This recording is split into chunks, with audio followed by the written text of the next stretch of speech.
Mississippi Canna TV. We live Halloween night. Happy Halloween to everybody. Hope everybody's having an awesome evening, man. I'm having a good evening. Just got off the phone, chopping it up with some fam, man. It's been a good one. In a great mood, man. I'm happy to bring you some information. This gets me excited right here because what we're gonna be talking about tonight is one of the main bases of what Mississippi Canna TV is gonna be about, man. Just really jumping on top of the content and the subjects that matter, uh, and really bringing you guys information that you can take back and translate and actually do real life things with them. So before we even get jumping deep into this stuff, I just want to say, please, man, I appreciate all my new subscribers. Sorry, yeah, you know I'm on one. All my new subscribers, from just following the wave, man. I'm brand new, and I'm stepping out here. I'm doing something from the state, something that we really need. So I appreciate that, man, and I even more appreciate the folks who have been jumping in the comments, man, rapping back and forth, spreading information. Found out about dispensary in Meridian that'll be opening. Well, not opening, but did drop some dates. Shout out to my guy that's been chopping with me on that back and forth, and we're just gonna be putting information out there like that. So continue to subscribe, continue to comment, all those good things. So when I first got into looking into this Mississippi process, particularly to get my workers permit that I have, I kept on. There's actually a registry you can go to, Mississippi Department of Health website, and I got a video way I posted when I first started posting that shows you exactly how to get to that. Go check my videos out. Go check me out. I was dropping heat early in the game, so I got some videos on that kind of shows how you go on the Mississippi Department of Health website and actually look at all the cultivators, look at all the dispensary licenses issued. And there's actually a registry where you can just see all dispos too, where they're at. So in doing that, I kept on seeing this one LLC or company name in almost every tier of everything.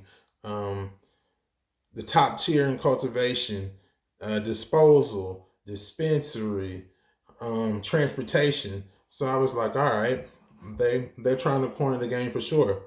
So as I kind of got to talking and meeting more growers and more people in the process are getting and becoming licensed growers and having licensed cultivation sites, I kept on hearing this name. So started digging to it, and the name I'm referring to is Mockingbird. Mockingbird LLC out of Oklahoma.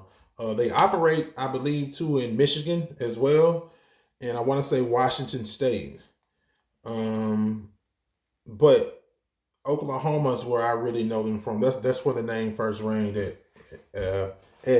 And when I had talked to one of my buddies here, whose location I went to, I did a short a couple of weeks ago. I was on the way to a grower's facility. I went out to his facility out here in North Mississippi.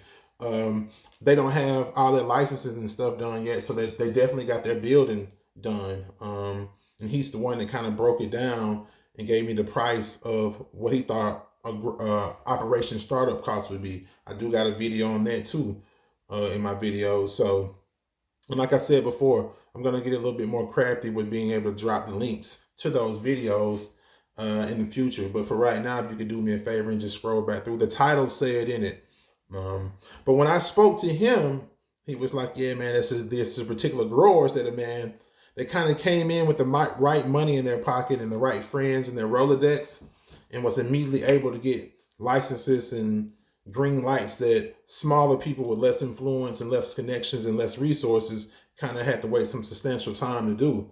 So within that, there was a little disdain. Of course, people gonna feel like big dog coming in with money and connections taking over the game. And for all the people who are true to the culture, true to this thing, who have been taking chances for a long time before, they quote unquote got permission, deserve that chance too to get into that. So there was some disdain. So this hasn't been going without the alarm of the state of Mississippi. So here's the breakdown.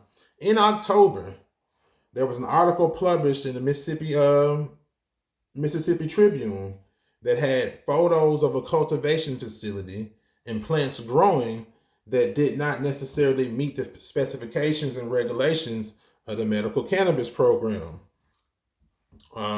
So that piqued some questions. So upon further investigation, they realized that Mockingbird was the company that was in those pictures. So what they were doing was they had a main grow facility that they were still having built out, main grow facility. But they also had a greenhouse canopy type situation 12 miles from this grow facility. And that was the site in question. So what came to be was the state of Mississippi Department of Health went into there and said, all right, you haven't met the requirements to have this type of thing going. Now, there is a grace period right now, a transitional period, where I do believe they are allowing cultivators to take some steps toward getting product in rotation. Now, here's an interesting thing. I got some numbers here for you guys. The Mississippi Department of Health only has the part that's going to be about compliance only has 3 employees right now and no inspectors. So you have to think right now, it's such in its infancy that there is really no way to have anybody out there monitoring these things. So of course they don't want it having any type of growth or cultivation that's gonna, I'm guessing, get into flower, because another problem they're having is none of the labs that are going to be testing have been inspected and got the green light. So you don't really have any inspectors. You only got 3 employees for the whole state, and the labs haven't got the green light. So I would hate to be a cultivator right now that's gotten to the point of flower, potentially, because the problem you're going to run into, the major problem the state had with Mockingbird is that the plants weren't into the seed to sale system. Now, I don't know if the plants weren't into the seed to sale system because it's not up and running, or they just decided to circumvent that, just try to sneak one little, you know what I'm saying, one little secret grow in to kick things off, right? I don't know. The article I read from High Times didn't go deep into that. Hopefully, well, not hopefully, we know for sure there's going to be more information coming out in the next few days, probably, about the details of how these things are going to go about. So that's just kind of where it is right now. I had been hearing about Mockingbird. I saw them, and I already knew a lot of the grow-me's and the folks already in the growing community had some real concerns about how Mockingbird was doing things coming into the game. So, with those things being said, here's some other stuff you guys should check out. Now, through going through all this, I kind of got some interesting numbers, right? So right now in the Mississippi Medical Program, there are 47 licensed cultivators, right?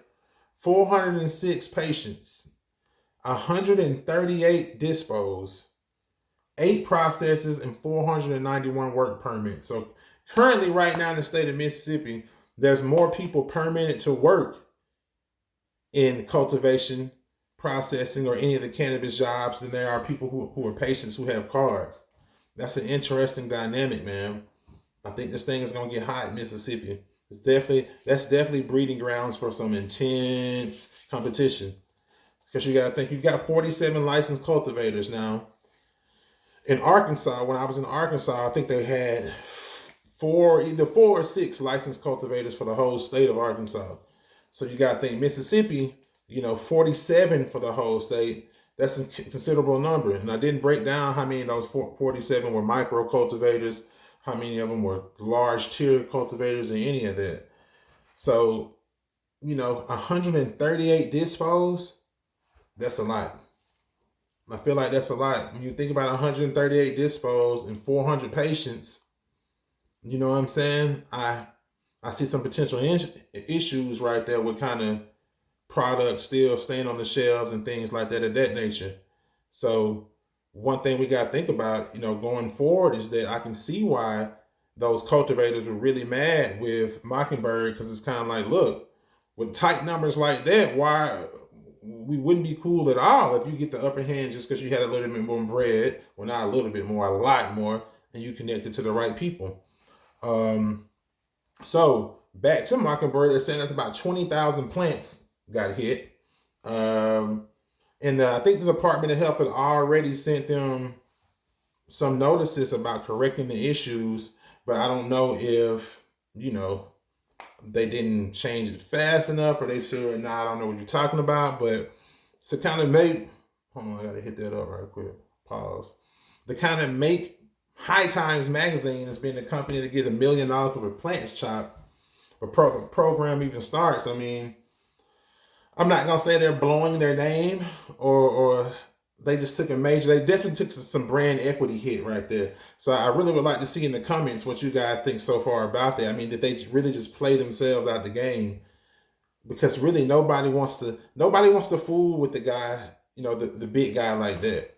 You know what I'm saying? Most folks really kind of want to feel like they're dealing with somebody who, that's doing it for the love, the passion of it, that's trying to make a living, that's trying to do, I guess, the quote unquote the right thing, get their hustle on the right way.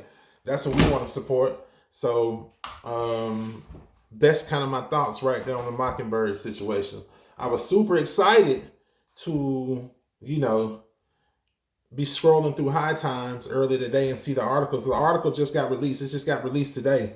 So I was super geeked to be scrolling through there and see Mississippi. Like, how dope is that? I'm in the state of Mississippi. Scrolling through High Times, it's like, yeah, we're in there. They're talking about the medical program. So I think this means a few things. Now, I think one thing it really does mean is state of Mississippi, I guess they're saying this ain't going to be no Oklahoma. Because if you know about Oklahoma and just kind of how things got wild out there in Oklahoma, you know what I'm talking about. So I guess, that is one good way to look about it, I guess. But everybody move with caution out there, man.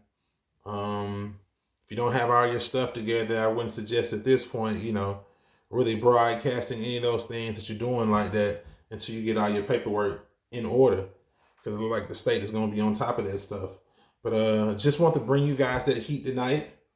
Hope you and guys enjoyed the content I'm bringing.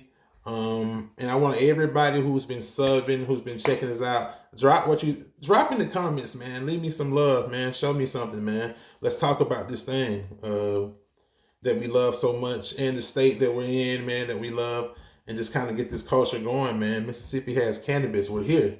Like, we're really here. We're in High Times, man. They're talking about us.